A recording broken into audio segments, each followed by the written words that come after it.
အားလုံးပဲမင်္ဂလာပါဒီနေ့မှာတော့ကပ္ပအံ့ဩဖွယ်အကောင်းဆုံးအကြံ့ခိုင်ဆုံးသက်ရှိလေးတစ်မျိုးအကြောင်းကိုပြောပြပေးမှာပါ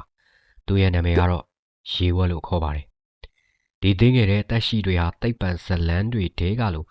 မယုံနိုင်စရာစွမ်းအားတွေပိုင်ဆိုင်ထားပြီးတော့ကမ္ဘာပေါ်ကအဆိုးဆုံးအကြမ်းတမ်းဆုံးနေရာတွေမှာတောင်ရှင်သန်နိုင်ကြပါတယ်ဘယ်လိုကြောင့်များသူတို့ဒီလိုနေရှင်သန်နေထိုင်နိုင်ကြလဲဆိုတာကိုကျွန်တော်နဲ့အတူစူးစမ်းကြည့်ကြရအောင်ခင်ဗျာရေဝက်တွေဆိုတာဘာလဲ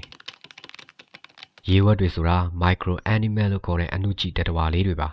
သူတို့ရဲ့အရွယ်အစားက 0.05 mm ကနေပြီးတော့ 1.2 mm အထိပဲရှိပါတယ်အဏုကြည့်မှန်ဘလူးအောက်မှာကြည့်လိုက်ရင်ဝက်ကလေးတွေကိုလုံးလုံးတုတ်တုတ်ခြေချောင်းရှစ်ချောင်းနဲ့ချစ်စရာကောင်းတဲ့ပုံသဏ္ဍာန်လေးကြောင့်သူတို့ကို moss piglet လို့လည်းချစ်စနိုးခေါ်ကြပါတယ်ကမ္ဘာပေါ်မှာမျိုးစိတ်ပေါင်း12000ကျော်လောက်ရှိပြီးတော့တောအုပ်တွေထဲကရင်းနှီးပင်လေးတွေရေကန်တွေပင်လယ်ကျမ်းပြင်တွေကနေအမြင့်ဆုံးတောင်ထိပ်တွေအထိကမ္ဘာအနက်ဆုံးပင်လယ်အောက်အထိနေရာတိုင်းမှာရှင်သန်နေထိုင်ကြပါတယ်။သူတို့ရဲ့မေးရိုးတွေကထူးခြားပြီးတော့အစာကိုစုပ်ယူဖို့ဒါမှမဟုတ်ရေသတ္တဝါသေးသေးလေးတွေကိုဖမ်းဆီးစားတောက်ဖို့အသုံးပြုကြပါတယ်။ဒါပေမဲ့ဒီရေဝက်လေးတွေရဲ့အမခန်းစွမ်းရည်ကတော့သူတို့ရဲ့ပတ်ဝန်းကျင်ကိုလိုက်လျောညီထွေနေနိုင်မှုပါ။ရေတွေခန်းချောက်သွားတဲ့အခါဒါမှမဟုတ်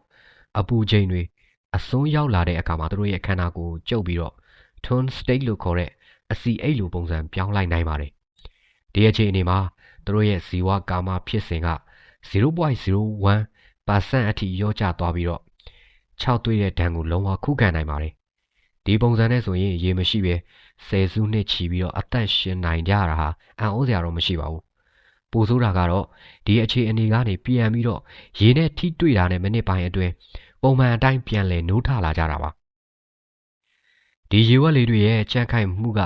လူသားတွေစိတ်ကူးနဲ့တော့မမိနိုင်ပါဘူး။သူတို့ဟာအာကာသထဲကဗလာနတ်ထိအခြေအနေသေစေနိုင်လောက်တဲ့ဓာတ်ရောင်ခြည်ပမာဏတွေပင်လယ်အောက်အနက်ပိုင်းကဖိအားတွေအပြင်အနှုတ်282ဒီဂရီလိုအေးလွန်ကဲတဲ့အခြေအနေ150ဒီဂရီလိုအပူလွန်ကဲတဲ့အပူချိန်တွေမှာတော့ရှင်သန်နိုင်ကြပါတယ်။ဒီစွမ်းရည်ကြောင့်ပဲသူတို့ကိုမသေးမျိုးရေဝက်လို့တင်စားကြပြီးတော့စัจ java ရဲ့အကြံ့ခိုင်ဆုံးတက်ရှိတွေတွေကတခုအဖြစ်သတ်မှတ်ထားကြတာပါ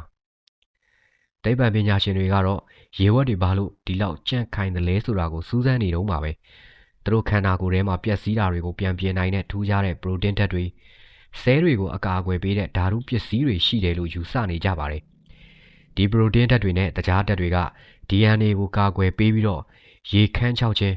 ဓာတ်ရောင်ခြည်တန်းကိုခံနိုင်ရရှိအောင်ကူညီပေးပါတယ်။ဒီလိုထူးခြားတဲ့ဇီဝကာမဖြစ်စဉ်တွေကိုလေ့လာခြင်းအပြင်ကျွန်တော်တို့လူသားတွေအတွက်နောင်လာမယ့်အနာဂတ်ဆေးပညာ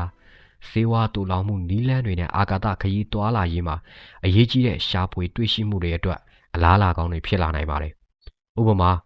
ဆေးဝါးတွေကိုရေခဲတက်တာမလို့ပဲသိမ်းဆဲတာမျိုးဒါမှမဟုတ်လူသားတွေအာကာသထဲမှာပူကြကြနေထိုင်နိုင်မဲ့နီးလန်းတွေကိုရှာဖွေတာမျိုးတွေမှာပါ